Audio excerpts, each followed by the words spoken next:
Hi everyone, welcome to back my channel. ಇವತ್ತು ಒಂದು ಹುಡುಗರಿಗೆ ಅಂದರೆ ಮಕ್ಕಳಿಗೆ ಇಷ್ಟ ಆಗುವಂಥದ್ದು ಒಂದು ಸ್ಮಾಲ್ ನಾಷ್ಟಾ ರೆಸಿಪಿನೂ ಅನ್ಬೋದು, ಸ್ನ್ಯಾಕ್ಸ್ ರೆಸಿಪಿನೂ ಅನ್ಬೋದು.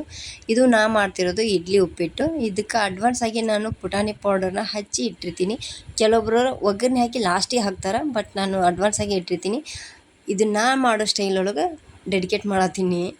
ಸೊ ಹಾಗಾಗಿ ಇದನ್ನು ನಾನು ಮತ್ತೊಮ್ಮೆ ನಿಮಗೆಲ್ಲರಿಗೂ ಶೇರ್ ಮಾಡತ್ತೀನಿ. ಆಲ್ಮೋಸ್ಟ್ ಎಲ್ರಿಗೂ ಇಡ್ಲಿ ಉಪ್ಪಿಟ್ಟು ಗೊತ್ತೇ ಇರೋದು.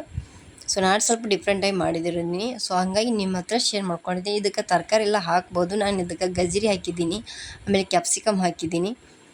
ಆಮೇಲೆ ಇದಕ್ಕೆ ಸ್ವಲ್ಪ ಲಾಸ್ಟಿಗೆ 1 ಕಪ್ ನೀರು ಬೇರೆ ನಾನು ಆ್ಯಡ್ ಮಾಡಿದ್ದೀನಿ. ಸೊ ಹಾಗಾಗಿ ಇದನ್ನು ಸ್ವಲ್ಪ ಡಿಫ್ರೆಂಟ್ ಅಂತ ತೋರಿಸಿದೆ. ಕೆಲವು ಜನ ಏನು ಮಾಡ್ತಾರೋ ಡೈರೆಕ್ಟಾಗಿ ಒಗ್ಗರಣೆ ಹಾಕ್ಕೊಂಡು ಅದನ್ನು ಹಾಕಿ ತಿರುಗಿಸ್ಬಿಡ್ತಾರೆ. ಬಟ್ ನಾನು 1 ಕಪ್ ನೀರು ಹಾಕಿ ಆಮೇಲೆ ಇದನ್ನು ಹಾಕಿ ತಿರುಗಿಸ್ಕೋತೀನಿ. ಯಾಕಂದರೆ ತಿನ್ನುವಾಗ ಭಾಳ ಉದುರಾಗಿ ಬಂದರೆ ಹುಡುಗರಿಗೆ ಇಷ್ಟ ಆಗಂಗಿಲ್ಲ. ಸೊ ಸ್ಮೂತಾಗಿ ಬರಲಿ ಅಂತ ಹೇಳಿ ಆಮೇಲೆ ಅದಕ್ಕೆ 1 ಚಮಚ ಎಣ್ಣೆನೂ ಆ್ಯಡ್ ಮಾಡ್ತೀನಿ ನಾನು. ಅಂದರೆ ಇನ್ನೂ ಸ್ಮೂತಾಗಿ ಬರ್ತೈತಿ. ಅದನ್ನು ಹಾಕಿ ಸ್ವಲ್ಪ ತಿರುಗಿಸ್ಕೊತ ಮಾಡಿದ್ರೆ ಸೊ ಇದು ಉಪ್ಪಿಟ್ಟು ರೆಡಿ.